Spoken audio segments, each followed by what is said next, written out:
Okay, great. Well, thank you so much, Nora. And thanks to all of you for joining us today for this next chronological entry in our Cornerstones of History series. I know some of you have been at our other installments, and we've heard about the indigenous history of the area and about some of the early history of this part of Illinois and the sort of foundations of the Chicago area as well. So today, what I'm going to talk about is the settlement of Lake County, focusing on our area of Lake Forest from the 1830s to 1860. So what we'll learn is the stories of some of the individuals that made the journey here, and how and why they established homes and then communities. And we'll stop in 1860 so that there's material for our next two programs to cover on the Civil War and the Industrial Age. Okay, so, is it autoplay? There we go. So take a look at this map here from 1814. So it features the region appended to the United States in 1787, known as the Northwest Territory, which then encompassed the country's western frontier, at least on the north. And at the time this was published, only Ohio had been incorporated as a state. And so the other areas were then organized into the Illinois, Indiana, and Michigan territories. So if you look closely at it, you might notice something a little odd about it. Several adjustments were made to some of these border lines, most notably, I would say, for us in northern Illinois. So zoomed in a bit, you can see how this map shows the Chicago region. Chicago is circled in red as part of the Northwestern Territory, which would become Wisconsin. So the original state boundary was to be at the southern tip of Lake Michigan. It looks nice and orderly that way, I suppose. So imagine all of us as residents of Wisconsin. That could have certainly made the history of this region a little bit different. But there were several reasons that this version of the boundaries did not sail through. So as Illinois prepared to petition for statehood in 1818, the question of power distribution among the northern states and the slaveholding southern states was a contentious issue. And Nathaniel Pope, the delegate to Congress from the Illinois Territory, successfully argued that the Illinois border should be pushed much further north to include Chicago, because this would further connect the new state with northern non-slaveholding interests and with the ports of the, since it would have more of a Lake Michigan border with the ports of the northeastern states.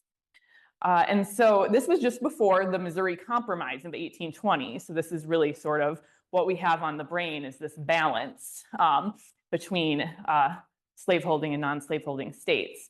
And so Congress did approve the statehood bill, which moved the border 41 miles north. And at the time, there were not very many potential voters in Wisconsin who could object. And so it went through. So when Illinois statehood became official in 1818, the bulk of the non-native population was in the southern portion of the state. And the main migration highway for these new settlers had been the Ohio River. Northern Illinois was, or especially Northeast Illinois, was the last part of the state to be settled, being far from the Ohio River, as well as heavily wooded and marshy in portions. So since the mid-1700s, it was largely the Potawatomi people who had called this region home after a series of migrations for their people from the east and the north. And although trading posts had sort of been scattered through the area since 1695, there was really no true non-native settlement that would emerge in the Lake County area until after 1833. And 1833 was the year of the Treaty of Chicago, which was one of many documents ceding land to the new US government and forcing resettlement or removal of native peoples like the Potawatomi further to the west. And so this was the definitive treaty for our area. Between 1795 and 1837, the Potawatomi had made no less than 38 treaties with the US, 34 involving land surrenders. And so under the Treaty of Chicago, they had until 1836 to vacate the area and relocate to portions of today's Iowa, Missouri, or Kansas. And the forcible removal went on through 1838. A few members of the Potawatomi Nation went and then quietly returned. Others headed up to Wisconsin and Michigan, but the majority went out further west. So throughout the next 2 decades, there were sort of 3 developments in technology and transportation that really facilitated this area's growth. There was the Illinois-Michigan Canal, the Green Bay Road, and roads like it, and the Chicago and Milwaukee Railroad, which became the Chicago and Northwestern, or Union Pacific. And we'll get to each of these in turn, but we're going to start with the canal. So throughout the young American nation, this period, the 1820s through the 1840s, was really the era of canal building. The opening of the Erie Canal in 1825 had made it easier to get to the Great Lakes from New England and New York. And it also became much easier to transport Western agricultural products back to the East. And so this incarnation of a canal was the 90-mile Illinois and Michigan Canal, dug between the Chicago River and the Illinois River, which would ultimately connect the Great Lakes to the Mississippi River and thus the Gulf of Mexico. And so construction on this project began in 1836 and continued until it was finally finished in 1848. So there were several construction delays because the company and the state were constantly strapped for cash. But the canal really did make Chicago even more important as a center for commerce and facilitated the city's growth. And its importance for us in Lake County and Lake Forest was that, but also it was that it brought a lot of workers, many of them immigrants, to this area. And we'll see several specific examples of this later. Some of these immigrants received land in exchange for their labors when the canal company was unable to pay in cash. So the focus on canal building really underscores the fact that in the 1830s, travel by water was the way to go. Settlers came in 3 main routes from Chicago: along the shore of Lake Michigan, maybe toward what became Waukegan, on the Des Plaines River, and on the north branch of the Chicago River, the Skokie. Way back in 1673, Father Jacques Marquette referred to the Des Plaines River as the River of Portage and wrote of its tendency to flood its banks, which might ring true for many of us, like me who lives in Libertyville. So this seems to be how the river got its name, as an 18th century cartographer named it Plain for its high water. And the French "eu plaine," meaning full of water, evolved into "au plaine," "eau plaine," and finally Des Plaines. Now the Skokie, conversely, is named for the Potawatomi word for marsh or swamp. And so the names indicate in this period, the Des Plaines was somewhat more navigable than the Skokie. And so as we'll see, it formed more of a transportation corridor for some of these earliest settlers. Now, although the land in this whole area would not be officially surveyed and available for purchase until 1840, that did not stop some hardy souls from making their way west and north to make claims. As they moved into the area, the Des Plaines was really a natural path to follow. So why the Des Plaines first and not the land like right along Lake Michigan, which seems like it would be easier to access? Well, the land further inland from Lake Michigan was seen as much more suitable for farming.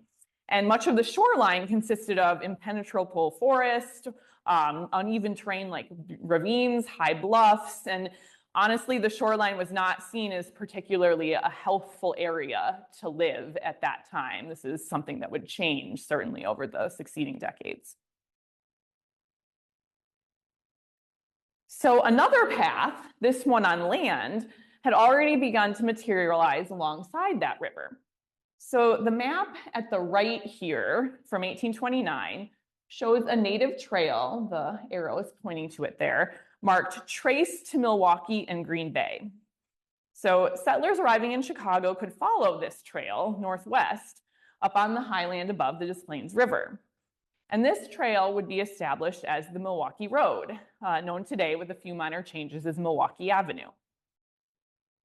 So the map over there on the left was drawn by a member of the Libertyville Historical Society in the 1970s. And it shows the trajectory of settlement along the Des Plaines River in Vernon and Libertyville townships. And it starts at about today's Aptekissick Road at the south and goes up about to 137 or Buckley Road. And so this was really one of the first main corridors of settlement in Lake County in the mid-1830s. So at the time, each settler could purchase up to 160 acres, so like a quarter of a 640-acre section. Prices averaged about $1.25 per acre. And of course, those pioneers could not get immediate title to the land because the government survey wasn't complete yet and wouldn't be until 1840. But that didn't deter the homesteaders from staking claims and settling, or squatting, one might even say. They erected dwellings, marked trees, and applied for future land patents. So Daniel Wright, pictured there from a drawing in a Lake County history, is considered Lake County's first permanent non-native settler in 1833.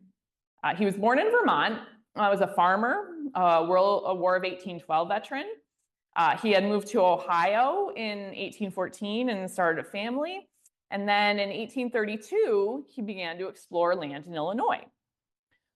Rumors of good sheep farmland led Wright to Fort Dearborn, where trappers told him of good hunting along the Des Plaines River near what would become Half Day, later Lincolnshire. So Wright was the first of the newcomers to stay year-round in what would become Lake County. He built a cabin on the west side of the river at about the spot that today's Aptekissick Road would intersect with the Des Plaines if that road continued east right through the parking lot. I don't know if any of you have ever been mini golfing at Parking. So this is also close to the Ryerson Woods Forest Preserve. Anyway, so Wright sent for his wife, who came from Ohio with 7 children, 2 oxen, and 1 cow, which also might have been quite a journey, but unfortunately we don't know as much about that. Their first few years, unfortunately, were not at all idyllic. It's not always the most fun being the first. Prairie fires destroyed all their winter hay. 2 of his sons died, as did his wife. But he was not deterred. So when he arrived, the landscape would have been similar to that sort of drawn out on this map here, which is the 1840 Federal Township Plat map. So this is what was drawn so that people could officially stake their claims to the land, right? Anyway, this shows Vernon Township near the confluence of the Des Plaines River and Indian Creek, which is about where Wright settled. And so you can see mostly there's prairie on the west side of the river and lots of timber on the east. And a few houses and a barn, and this could have been Wright's, were already in place when this land was surveyed here in 1840. So we have a letter that Wright wrote at nearly age 90. He lived quite a long life. In 1868, that was published in the Waukegan Gazette, that sort of gives his impressions of his early days in the area. And he has quite flowery prose. So I'll quote from it a bit. He said, of the 1840s, at this time, how picturesque the landscape around.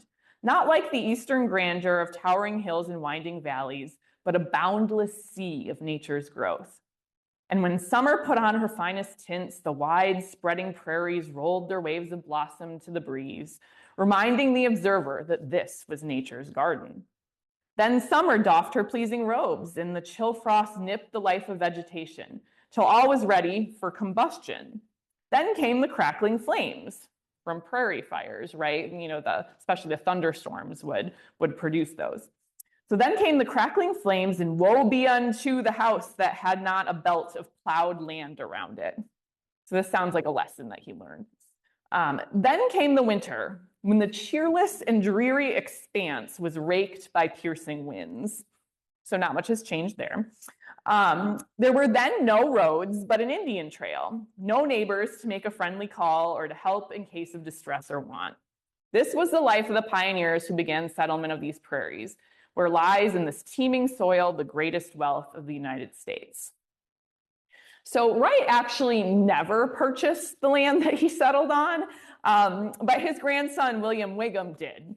And so in his golden years, Wright lived with his grandson in a wood frame house on the southwest corner of Milwaukee and Aptekissick, which is now the site of a commercial development. Okay, so moving north a bit, right in the same corridor where Wright lived, here's another view of that 1840 federal township plat. Much of the land on the west side, again, was open prairie. But right at the present site of Libertyville, there was a grove of oak trees, which ran back to what's now Butler Lake, which is right where Libertyville High School is, if you know where that is. And an Englishman named George Varden settled in this grove in 1835, sort of seeing it as a landmark and a good shaded place to settle. And so he erected a cabin right where Cook Park in downtown Libertyville is today. Unfortunately, little is known about George Varden other than that he was a man of culture and he had a wife and daughter. Some of these initial settlers in this period sort of had, westward fever, and they would come and then they would keep going, kind of like Pa in Little House on the Prairie, right? And so there are some of these people that we don't have very much information about because of that reason. So this was Libertyville's first non-native family, but they had moved on within the year. However, the area was initially known as Varden's Grove after this first settler. And so others followed, seeing that also is a convenient spot to settle. And so on July 4th, 1836, the early settlers of the area erected a flagpole in a small clearing and dubbed the community Independence Grove. But when the town applied for a post office, it ended up choosing the name Libertyville because another Independence Grove had been discovered elsewhere in the state. So of course now the first choice name is preserved in a nearby forest preserve, and we have Libertyville. So later that year, 1836, there was a meeting of all the inhabitants on the Upper Des Plaines River, so many of the names we saw on that one first map, and it took place here at Independence Grove.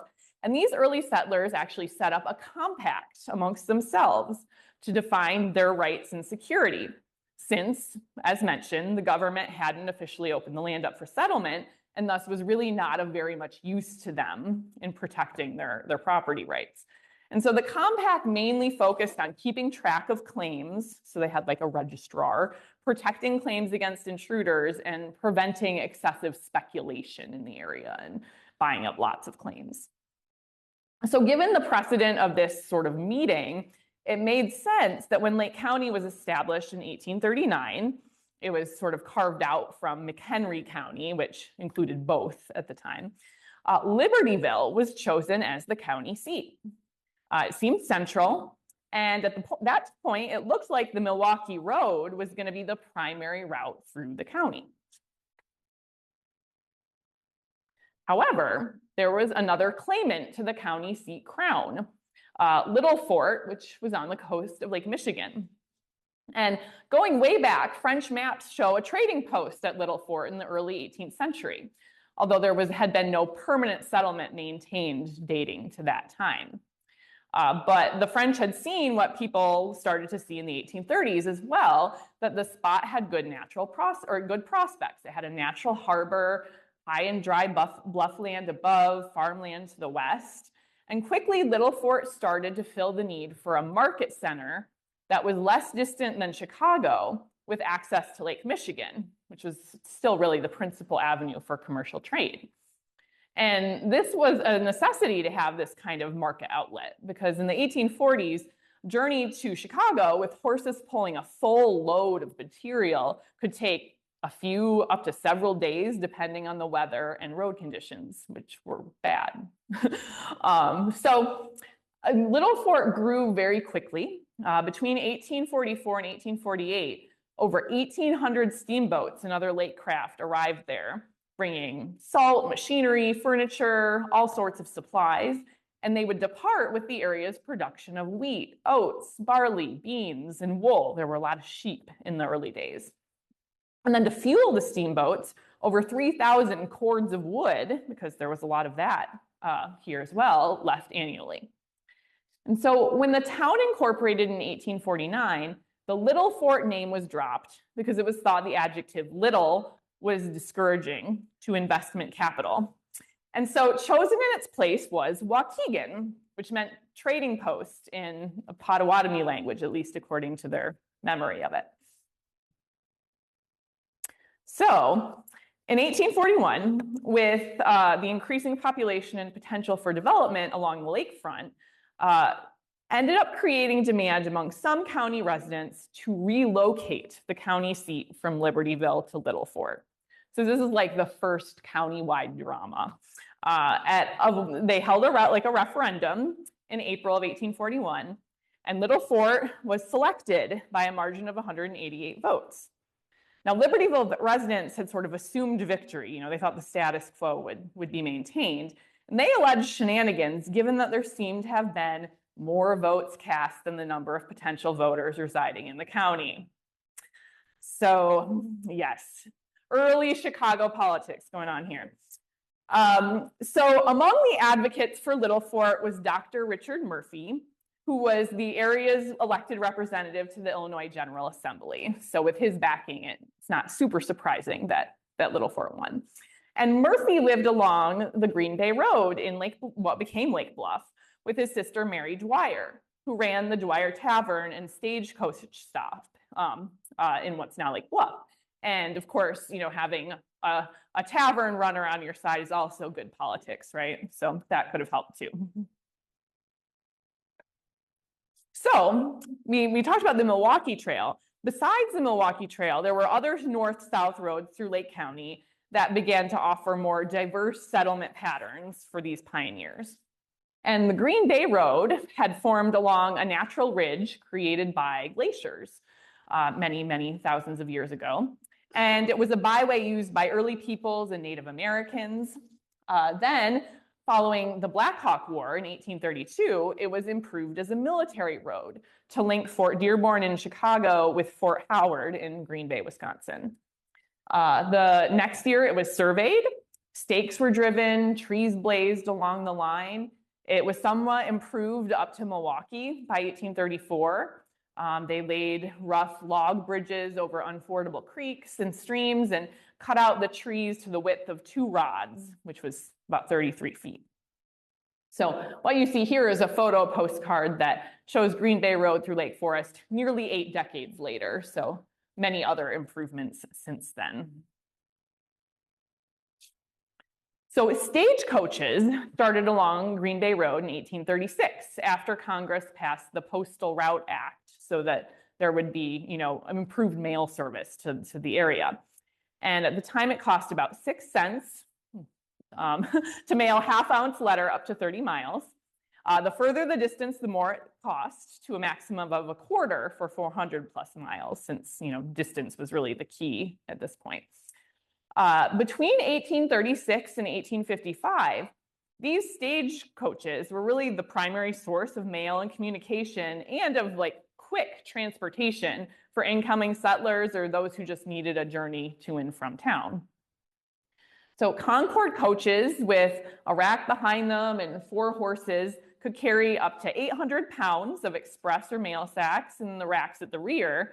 Inside on upholstered seats was room for maybe up to 9 people, and as many as 12 could ride on top. So imagine that kind of ride on these bumpy roads, right? So 2 of the 5 stage relay stops in Lake County at this early juncture were in present-day Lake Forest and Lake Bluff.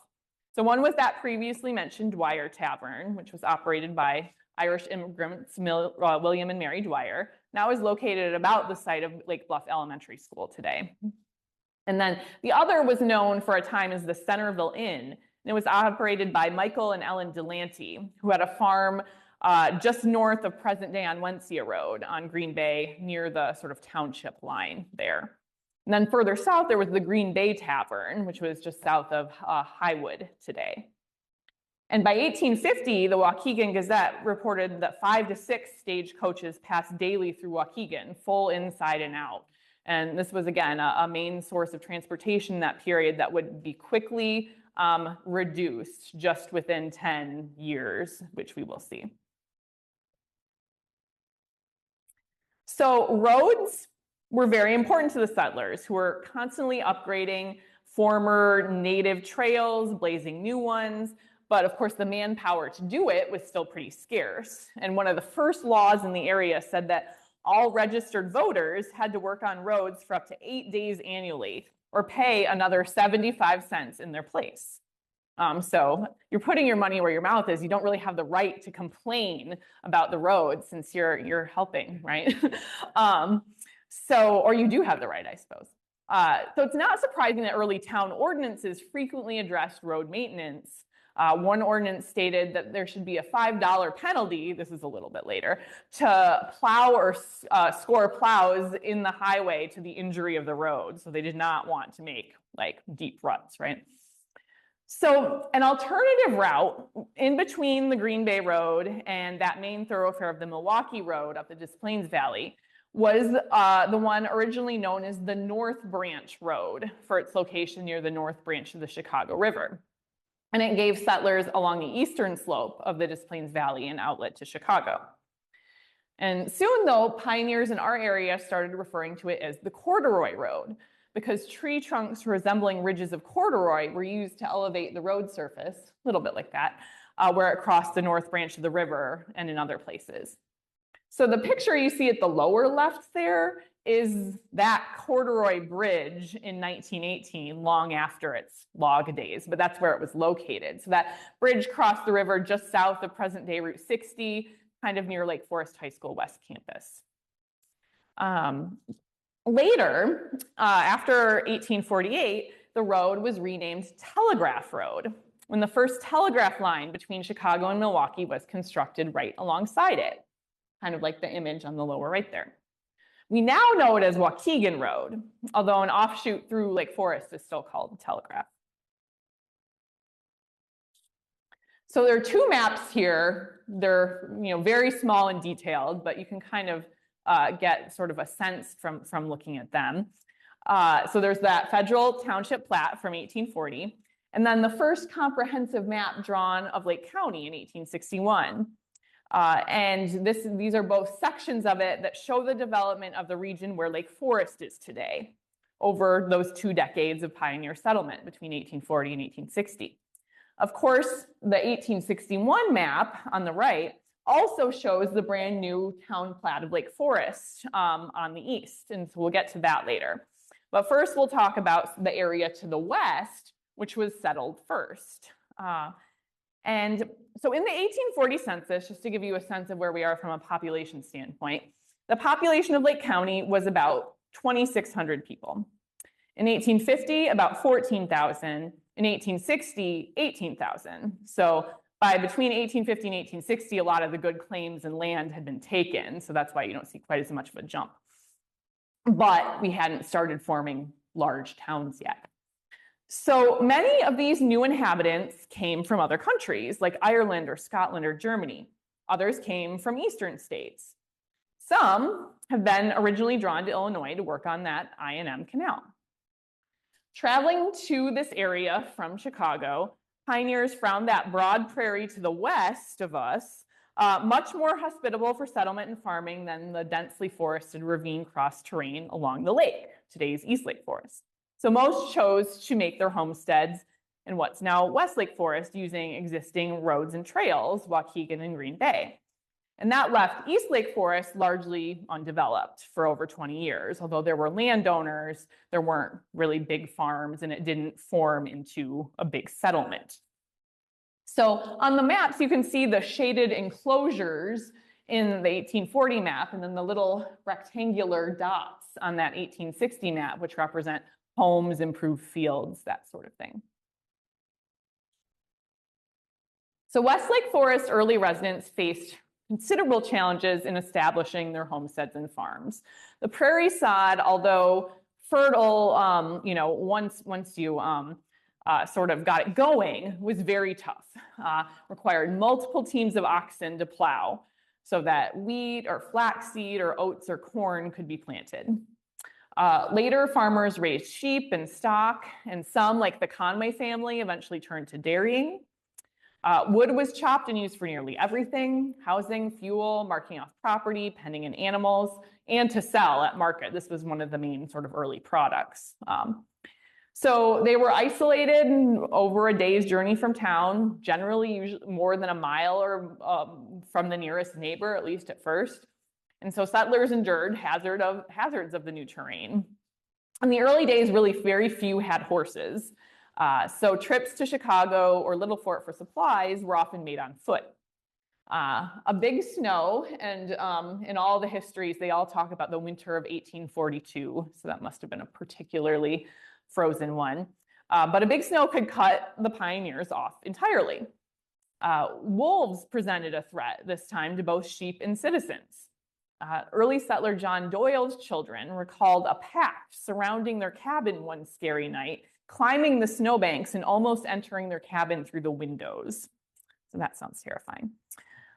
These early settlers had to locate sources of potable water, which was not always easy since they were at some distance from the lake. You can't really drink from the marsh. They had to build habitations, drain that marshy land, make roads through trackless areas, supply their own clothes, candles, be generally self-sufficient. So I'll talk about some of those folks who took a chance on this area to make their new start. And one of the earliest was the Meehan family. So, and they actually gave their name to sort of the first name for that West Lake Forest area. It was called Meehan Settlement, after this area's first non-native settlers, Michael and Bridget Meehan. They came over from Ireland in 1832 and built a cabin south of the present-day intersection of Telegraph and Half-Day Roads in 1835.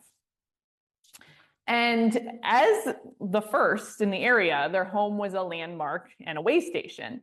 And their house would guide other pioneers passing through on their way to their newly purchased or not yet purchased land in Lake County. And Mrs. Meehan even had a horn, apparently, which she would blow at intervals to greet the newcomers and to direct them to their destination. She knew that most people would stop at the Green Bay Tavern, located south of Highwood, for dinner. And so she calculated about the right time to start to blow the horn. So that long before GPS and Google Maps, and even before there were really any maps of this area, this would have been quite helpful. The Meehan cabin would also later host the first town meeting, when early settlers voted 17-13 to name their township Deerfield instead of Erin. Most of them were Irish, so this was seen as something of an upset, but someone was from Deerfield back east, so that ended up carrying the day. Another of these pioneer Irish families was the Yores. Michael and Rosanna Yore immigrated to the US in 1827 and first resided in Syracuse, New York, where Michael worked at the salt works and then later on the Erie Canal.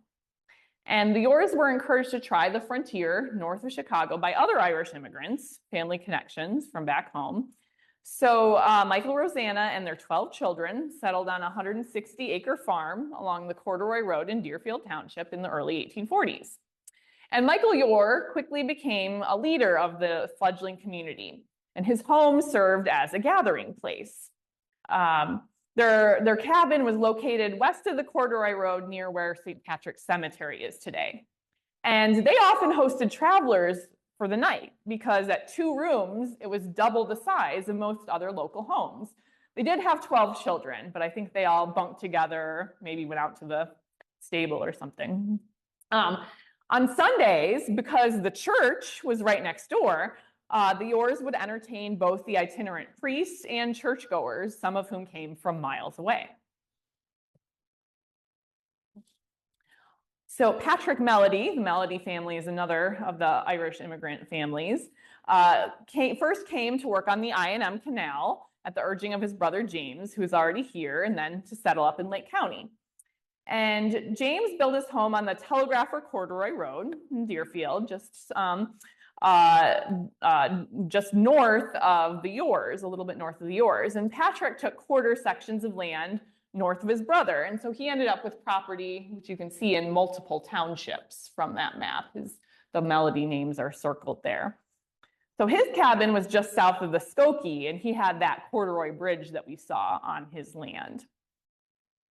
So Patrick's son, Martin, later wrote in a lot of reminiscences and did an interview for some school children in 1918 who were producing a booklet about the history of the Everett area for Everett School. And he reminisced that his father once carried a sack of flour home on his back from Chicago by way of the Corduroy Road.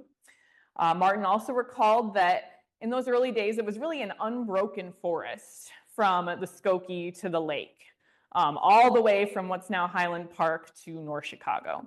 There was no crossroad at all in that distance, only those two north and south roads in the limits of Shields, the military and corduroy roads, because like, why did you need a crossroad? There wasn't really anywhere to go. And let's see, Martin Melody also recalled that many of his youthful hours were spent in hewing cordwood and hauling it by way of the Corduroy Road, 9 miles up to Waukegan, 2 trips a day in hauling time, and a load would sell for $1.50. So this Melody family's holdings eventually encompassed part of what became the Melody Farm Estate, which was sold to the Armours by descendants in 1904. And the Armours kept the name, but added an extra L to it for panache, I suppose. And of course, that's where Lake Forest Academy is now.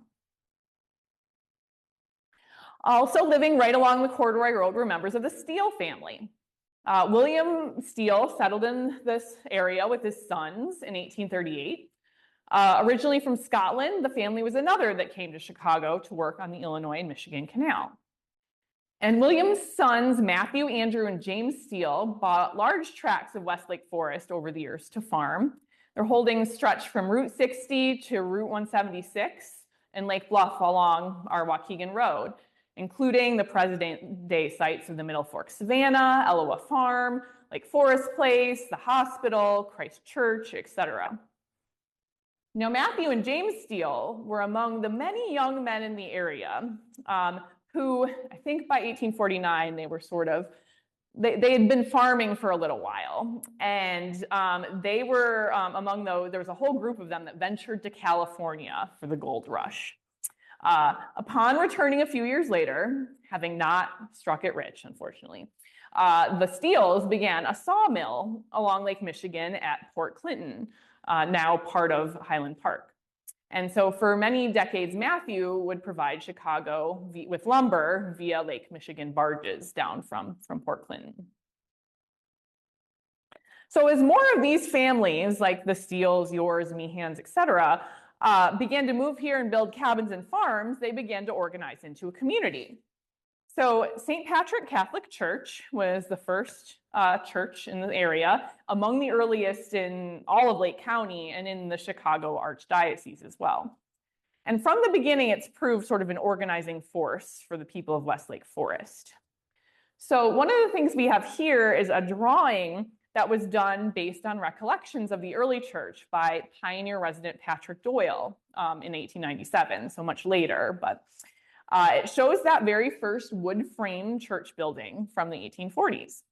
And this was right beside the St. Patrick Cemetery, which of course is still there today, although this wood frame church is long gone. And then you can also see the cemetery more recently in a 20th century postcard. So at that time in 1840, this largely Irish Catholic settlement was served by itinerant priests from Little Fort who would celebrate Mass in private households. Some of the people that were hosted by the Yours. And then this first church building was constructed in 1844. It was 40 feet by 30 feet in size.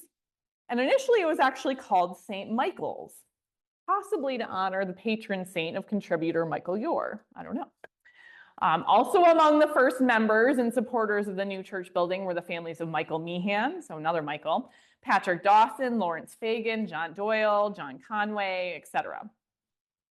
And the pioneers also opened the first school in the area on weekdays in that same log building used for church on Sundays, because that was just efficient, right?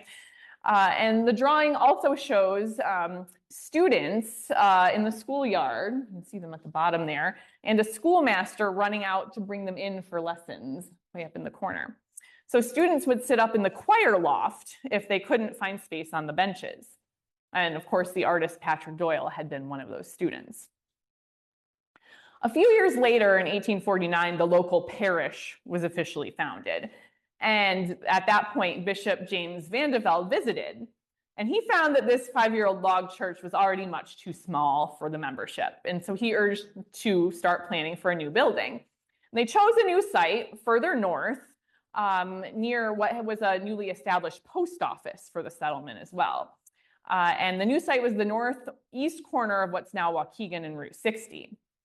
However, this is 1849, and the news of the gold strike in California reached Lake County, and several local settlers headed west, like the Steeles and others. And so this exodus delayed construction of the church, since so many of the young men were gone. And it was not built until several years later, after they had returned. So Patrick Melody offered his nearby farm to store and fire the bricks for the new church, because this was going to be a brick church, a little bit more stable and solid. And to also board the bricklayers once they started. They finished their work in 1855. So there are a few directories of the time that call this new parish St. Ignatius, but apparently this never entered the local vernacular. And the church was officially known as St. Patrick by the 1860s, maybe because of Patrick Melody, I don't know.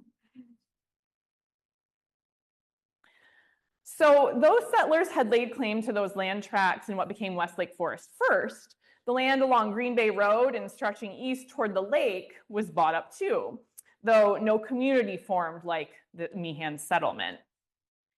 So one of the very early settlers in this area was the Atteridge family and the Swantons as well. So Thomas Atteridge, and of course, many of these names, like the Melodies, are still on our landscape today, right? There's an Atteridge Road in town.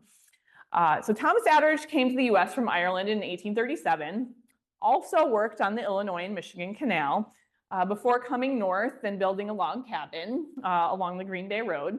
And around the same time, fellow Irish immigrants Mary Cole Swanton and her husband Robert and their children were settling on Green Bay when Robert Swanton suddenly passed away.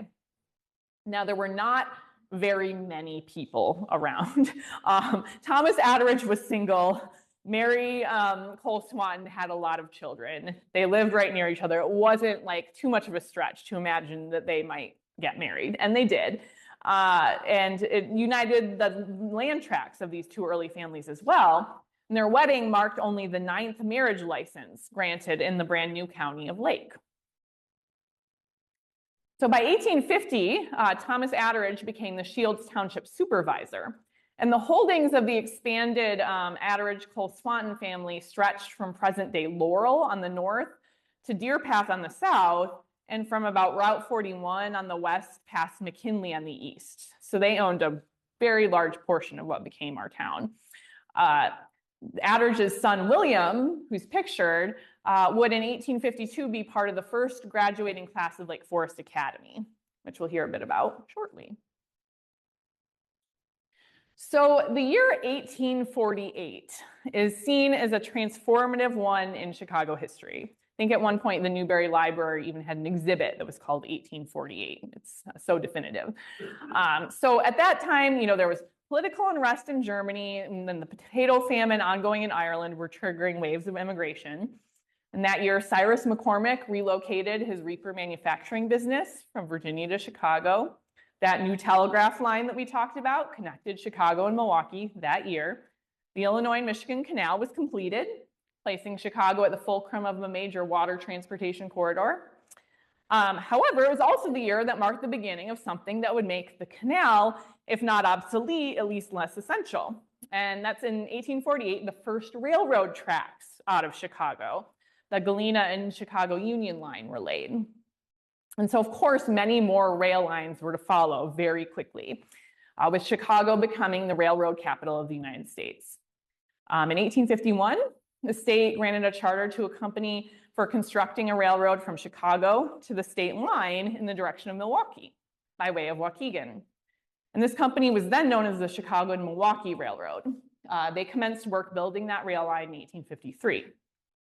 And so this new railroad was routed through this section of the North Shore, in part because there was so much timber here, especially pine, and the company was able to secure the rail ties really right on the spot, employing local residents up here like James Swanton and John Birmingham to cut them.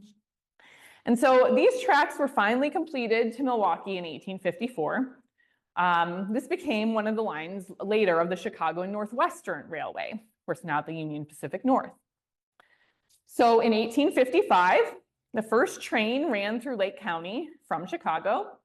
That train left Chicago at 9:30 a.m., ran the 35 miles to Waukegan in 3 hours. Sounds not super fast to us, but this speed of nearly 12 miles per hour was believed by, by people on the spot to be close to a world record for speed at the time for railways. And so such ease of access to Chicago brought additional people to the region, in turn changing the demographics of the county. The railroad would transform the landscape in other ways also. As we've discussed a little bit, prior to the railroad, there were really no east-west roads through Shields Township, and many other townships were similar because there was no reason for them. You either went south to Chicago or north to Waukegan. If farmers wanted to go east-west, they had to traipse across open fields or through the forest. So the arrival of the railroad ensured the creation of east-west roads very quickly because farmers needed to access the trains with their produce and livestock for market. And they could access that from stations that were closer than Chicago or Waukegan. So the first station in this area was Rockland, at what's now Lake Bluff. And with increasing traffic, Rockland Road was graded to Libertyville in 1856. Then, of course, there was the matter of locating the stations. Some fledgling communities were passed over. This is what happened to Port Clinton, that ultimately doomed lakeside settlement to our south. The former Chicago mayor and railroad president, Walter Gurnee, had bought up property south of Port Clinton, and he exerted his influence to build a station there instead, and so that was the future site of Highland Park.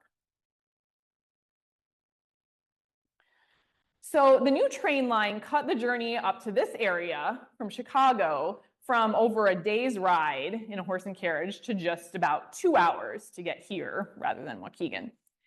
And its location, the train line's location, east of the Milwaukee and Waukegan and Green Bay roads, really just a mile or so from the lake, made previously overlooked sites on the North Shore much more attractive for settlement than they had been before. And so the city of Lake Forest would be established east of all of those homesteads and settlements we've discussed, along the shore about 30 miles north of Chicago. So it was the beauty of the natural setting, seen here in the drawing, as well as the newfound accessibility by railroad that were two of the most significant factors in the location selection for a new town. And the other was the growth of Chicago. So after that big turning point year of 1848, Chicago tripled in population between 1850 and 1855. So it goes from 28,000 to over 80,000 in less than 5 years. And so with this growth into a major metropolis, residents of Chicago were sort of turning their attention to the need for cultural and educational development. The Methodists founded a school in 1851 that became Northwestern University. The Baptists started the University of Chicago a few years later. The Presbyterians needed to get their act together. So we have Lake Forest conceived of in the 1850s by a group of Chicago Presbyterians who hoped even more ambitiously than some of these others to build a community with homes, a church, and institutions of higher learning close to but removed from Chicago, a refuge beyond that city's surging population and the daily trials of urban life as it was becoming in the 1850s, and an atmosphere more conducive to educating their youth and healthfulness for their families as well. And so a group of these Presbyterians decided to look for a spot between Evanston and Waukegan. Upon advice from parishioner Sylvester Lind, who had traveled through the area between Chicago and Milwaukee many times on horseback for business, they focused on a site on the new train line between the stations of Highland Park and Rockland. So one day, these gentlemen here, so we have Pastor Harvey Curtis of Chicago First Presbyterian, Reverend Robert Patterson of Second Presbyterian, Reverend Ira Weed, who is an agent for the Home Missionary Society in Waukegan, Reverend J.J. Slocum of Cincinnati, who had started educational institutions before, and so whose advice was sought, and then Layman DeVillo Holt. They all took an exploratory trip on that new train line. They got off essentially in the wilderness and walked to the lakeshore. As the story goes, as it's written in some of the histories, when asked what lay before them, they answered a lake. And what stood behind them? A forest. Why not call our community Lake Forest? Amen, they said. And so it was. So having selected a site, the Presbyterians now focused their attention on raising the funds necessary to turn their vision into reality. And so no doubt tickled that his suggestion for a location proved fruitful, Sylvester Lynn pledged $80,000 on condition that a like sum be raised from the Presbyterian community, many of whom were also ready to subscribe. So in return, that planned university would be named Lind University in his honor. His pledge was especially important after the leaders of the project had rejected another fundraising offer from a Mr. Gibson of Ohio, who they were connected to through Reverend Slocum, because it was discovered that his fortune was made from distilling whiskey. No. So Sylvester Lynn was a Scottish immigrant who came to Chicago in 1837, found work as a carpenter. He had founded his own business selling lumber and also had hands in real estate and insurance business, which was seen as much more moral and palatable than whiskey. And so his offer was accepted. So a stock company, the Lake Forest Association, was organized to offer lots to investors in proportion to the shares they held, with funds from the sale of half the lots going toward the development of the planned university. So this plan was similar to that was used to fund railroad expansion westward in many places, whereby every other lot along the line was allocated to the railroad as compensation for expenses. However, in Lake Forest, the beneficiary was not private enterprise, but the community. It was education, right? It was intended to bring religious and cultural benefit to investors and residents. So we have the first meeting of the Lake Forest Association in February 1856. Trustees were elected and agents were designated to start buying up the land. They hoped to purchase 1,200 acres, with 50 set aside for those three institutions of learning: a university, a boys' academy, and a female seminary. So they bought land from some of the area's original settlers, including Swantons, Coles, and Farrells, and others. Most sites they tried to get for $25 an acre. We definitely have inflation from that $1.25.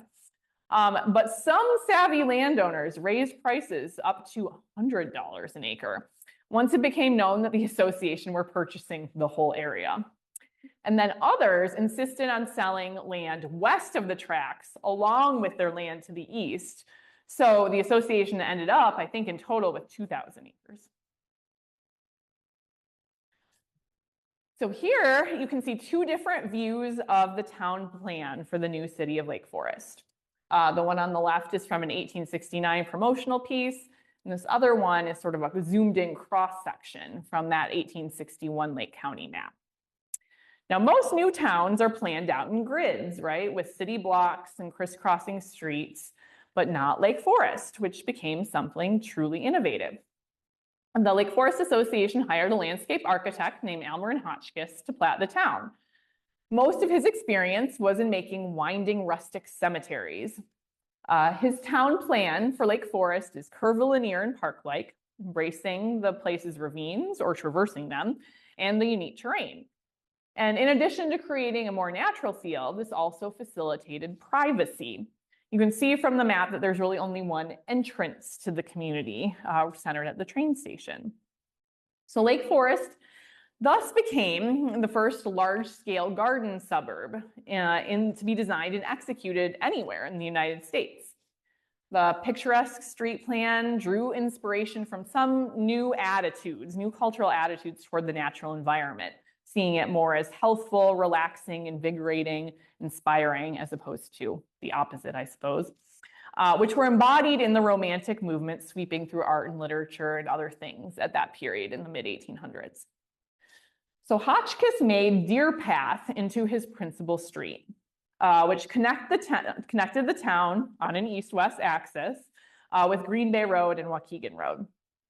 And Deer Path followed a natural deer path from the edge of the Skokie, by which, before the arrival of the settlers, people recalled that herds of 50 or more deer would move between the river and the lake.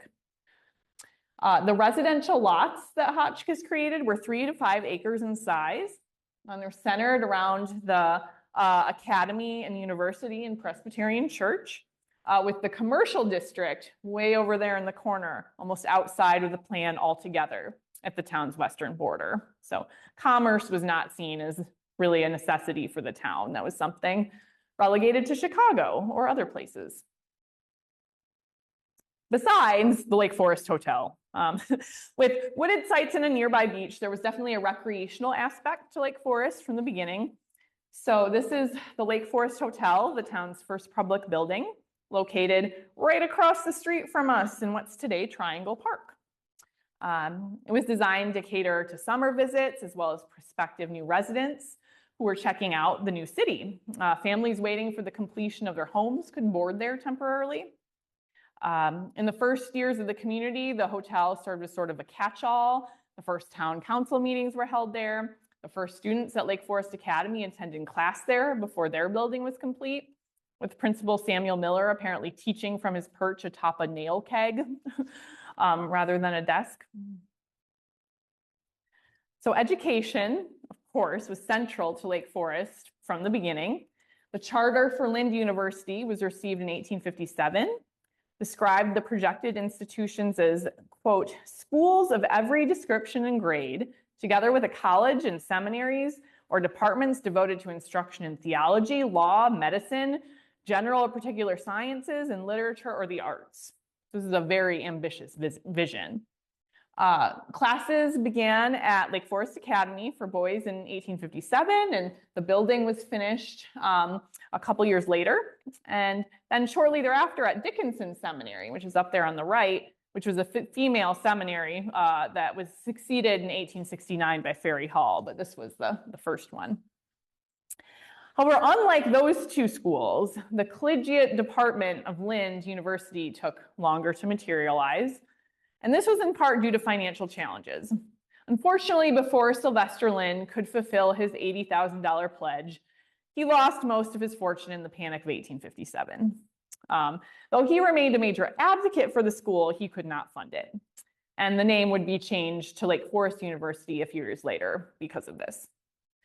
So eventually a few college-level classes were conducted in the Academy building by 1859, but the timing, in addition to the lack of funding, was not very propitious. The coming of the Civil War would drain the college of potential students, and Lake Forest University did not really launch until 15 years later, when it became a coeducational institution. Greater success was had, though, in encouraging people to purchase and build on Almer and Hotchkiss's beautiful home sites. The first residences to be completed in the late 1850s, among them, those seen here. So you have the Greek Revival Quinlan estate on Deer Path, which is not extant, but then the Italianate DeVillo Holt and Harvey Thompson estates, which are still extant right next to each other on Sheridan. All of these homes served as beautiful advertisements to potential buyers and investors. So that brings us to the end of our homestead to hometown story, but it's really the beginning of the story for Lake Forest. So I hope that you'll come to the continuing series on the town in our next several iterations of the Cornerstones. The piece that you see here is a transcription of a notice posted in town in 1859 for those residents who have resided 6 months therein. So no brand newcomers could just come in and sway the vote. but they wanted them to attend a meeting where they would decide by voice vote whether to incorporate or not under the laws of the state of Illinois. Illinois, not Wisconsin, as we saw at the beginning. So spoiler alert, they did. Lake Forest was officially incorporated as a city on February 21st, 1861. And there we have it.